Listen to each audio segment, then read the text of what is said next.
इस देश दुनिया में एक नया तहलका मचा रखा है, उसका नाम है एआई। किसने? जोर से बोलो।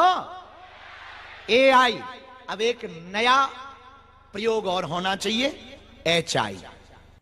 आखिर क्या है ये एचआई जो धीरेन्द्र शास्त्री जी बोल रहे हैं? एआई के बाद एचआई हिंदुस्तान में तहलका मचाएगी और तहलका मचाना चाहिए।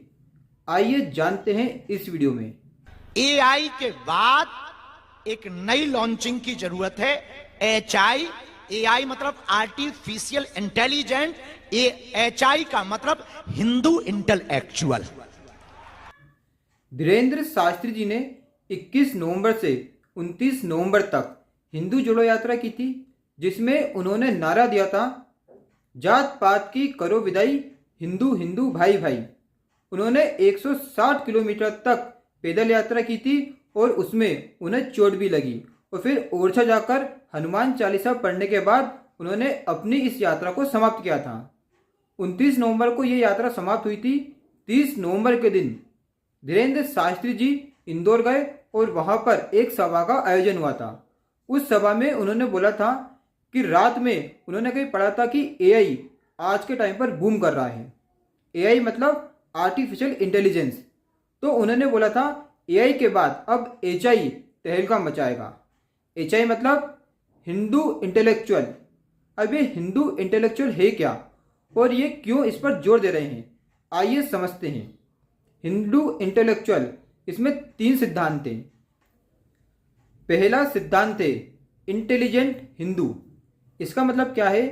हिंदू को इंटेलिजेंट होना चाहिए, तर्कवादी होना चाहिए, किसी पर भी आंख बंद कर कर विश्वास नहीं करना चाहिए, अंधविश्वासी नहीं होना चाहिए। ऐसा नहीं है कि आपके पास कोई आया, आपको बरगलाया और आप उसकी बात मान गए। इनका सीधा सीधा मतलब है धर्म परिवर्तन करने से। अगर आपके पास कोई आता है और अपनी बात बताता है कि आपको धर्म परिवर्तन करना चाहिए, तो आपको वो नहीं करना है। तो पहला सिद्धांत यही है कि हिंदू को इंटेलिजेंट होना चाहिए, तर्कवादी होना चाहिए और किसी की भी बातों में नहीं आना चाहिए। दूसरा सिद्धांत है यूनिटी ऑफ हिंदू। इसका मतलब क्या है? हिंदुओं को जाति में नहीं बंटना है, जाति के आधार पर किसी से भी भेदभाव नहीं करना है, छुआछूत की भावना नहीं रखना है और हिंदू भाइयों में भाईचारा होना चाहिए। इसका मतलब क्या है कि अगर किसी हिंदू भाई के साथ अत्याचार हो रहे हो या कुछ भी हो रहा है तो आपको उसका साथ देना है। ये नहीं कि मूर्ति बने आप वहां पर खड़े रहे। आपके बीच में भाईचारे की भावना होना चाहिए। आप में यह नहीं होना चाहिए कि वो ब्राह्मण, वो क्षत्रिय, वो जाटव या वो किसी और कास्ट का या नागर या दांगी, ये भावना हमारे अंदर में नहीं आना चाहिए। पहले हम हिंदू हैं, उसके बाद ब्राह्मण, क्षत्रिय और अदर कास्ट के हैं और हमें किसी से भी कास्ट के आधार पर भेदभाव नहीं करना है। इसीलिए धीरेन्द्र शास्त्री जी ने दूसरा सिद्धांत दिया है यूनिटी ऑफ हिंदू। तीसरा सिद्धांत है बिजनेसमैन हिंदू। इसका मतलब क्या है? हिंदुओं को बिजनेस करना चाहिए, उनके पास पैसे होना चाहिए, क्योंकि आज के टाइम पर जो व्यक्ति गरीब है, जिसके पास पैसे नहीं है, वो कुछ पैसे लेकर धर्म परिवर्तन कर लेता है। उन्होंने एक एग्जाम्पल देकर बताया था कि किसी ने 2 बकरियां ली और उन्होंने क्रिश्चियन धर्म को अपना लिया था। तो उनका यही कहना है कि हिंदुओं को बिजनेसमैन होना चाहिए और जो हमारे हिंदू भाई है उनको जॉब देना चाहिए ताकि पैसों के लिए कोई भी धर्म परिवर्तन ना करे। इसीलिए उन्होंने बोला है बिजनेसमैन हिंदू। तो धीरेन्द्र शास्त्री जी ने एचआई हिंदू इंटेलेक्चुअल के अंतर्गत 3 सिद्धांत दिए हैं। पहला है इंटेलिजेंट हिंदू, दूसरा है यूनिटी ऑफ हिंदू और तीसरा है बिजनेसमैन हिंदू। अब आप सोच रहे होंगे कि ऐसा क्यों हो रहा है।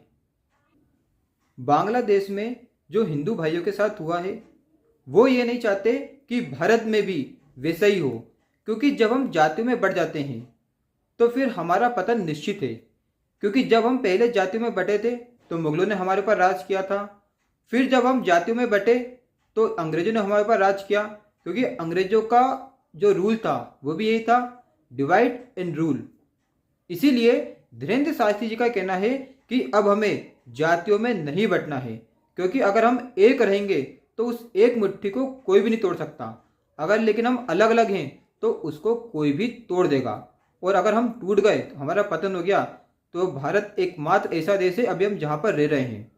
और अगर हम टूट गए तो फिर हम कहाँ जाएंगे, क्योंकि पूरे विश्व में एक भी हिंदू राष्ट्र नहीं है।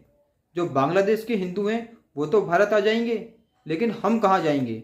इसीलिए धीरेन्द्र शास्त्री जी का कहना है कि हिंदुओं को एक होकर रहना है, उनमें जाति की भावना या जाति के आधार पर किसी से भी भेदभाव नहीं करना है। अगर आपको वीडियो अच्छा लगा हो तो वीडियो को लाइक कीजिए, चैनल को सब्सक्राइब कीजिए। जय श्री राम, जय श्री कृष्ण, राधे राधे।